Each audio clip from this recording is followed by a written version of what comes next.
Hey you guys, what's up? This is the Anime Blaze coming to you with another video. In this particular video, I'm going to be talking to you guys about one of my favorite anime genres of all time, and the anime genre exploration, uh, where I pretty much talk about unique, different genres of anime that pretty much stand out to me, or just, just all around good. Um, so yeah, the first one I'm going to be talking to you guys about today is Cyberpunk. So what is Cyberpunk? I mean, it's a very weird phrase to even like think about. What the heck is a cyberpunk? But let's go based off of a few definitions and other stuff along those lines. So one thing that I will say that cyberpunk pretty much takes place in is a very, very, well, not very, but a sort of high tech future, but where the economy and the government qualities are very, very low, such as the word that they use on almost every single almost every single one of these animes that's cyberpunk is the word dystopian. Now, if you guys don't know what dystopian means or what that definition is, I will be saying the definition now. So, the where I'm at, the website is dictionary.com. The word pretty much has two definitions. Dystopia, a society characterized by human misery, a squalor, oppression, disease, and overcrowding. The second definition says an imaginary place where everything is as bad as it can be, all of which take place in a cyberpunk anime. Now you probably thinking to yourself, if everything is like technologically based and everything is like a wave higher quality and everything, well, as far as technology goes, shouldn't like the standard of living go way up and everything? Well, sort of. In dystopian futures, I don't know. I don't think they ever explain this. Well, the story varies on whichever anime you're watching, but the thing commonly goes like this: in every cyberpunk anime, the government, whichever country it's in or wherever it takes place, the government is typically weak. Whereas the government doesn't really have a say in anything that goes on, and the pretty much the citizens or whatever groups or organizations or whatever do whatever they want with little to no consequence.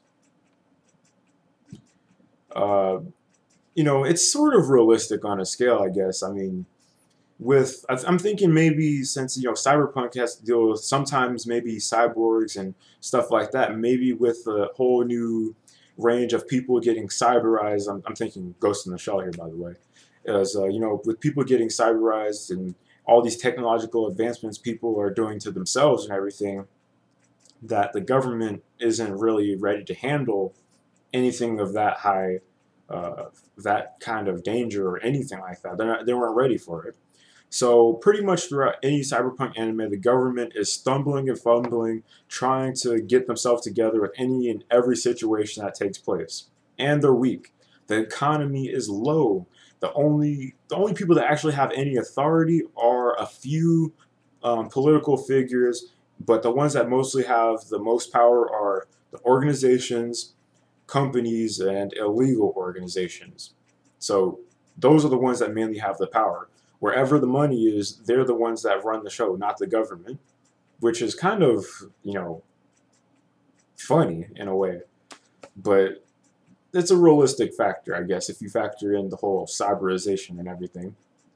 Now, during the 90s, one of the things that I noticed about almost every single cyberpunk, or it was just a thing I noticed that it was majorly characterized back then, was the fact of how almost every single cyberpunk during the 90s had characters that had freaking sunglasses that looked like that.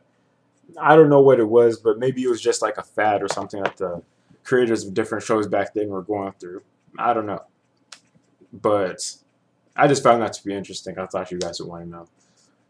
But yeah, Cyberpunk is definitely a type of anime show that you guys want to watch if you're looking for something that's just hardcore, pure sci-fi action, uh, guns. Everything's like almost everything is like way out there, well, not too far out there, but it's just way more advanced than what we actually have.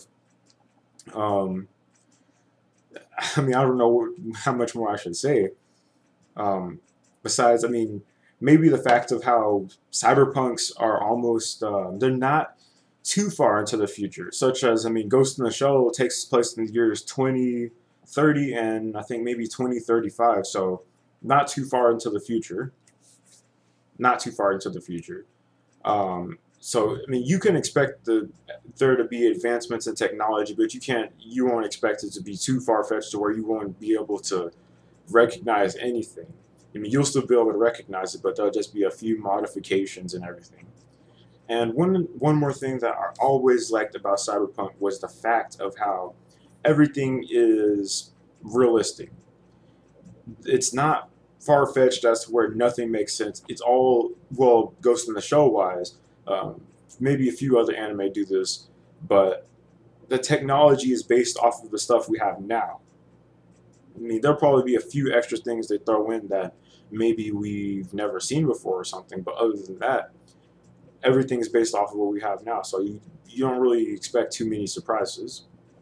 So yeah, I mean you have, it's pretty much like, you're still in a familiar environment. You're in a new, fresh new environment, but it's not too unfamiliar. So yeah, I'm guessing this is pretty much all I have to say about cyberpunk anime. Um, Definitely worth checking out. The next video I probably will be doing on the whole anime genre exploration might be steampunk, because I find that to be really interesting too, but I have to watch Last Exile and a few other shows to be able to do that. So with that being said, this is the Anime Blaze signing out, saying check out classic cyberpunk animes like like Ghost in the Shell, and then check out newer ones that just came out not too long ago, Marduk Scramble. So yeah, I'll catch you guys later in my next video, whatever it may happen to be. So see you then.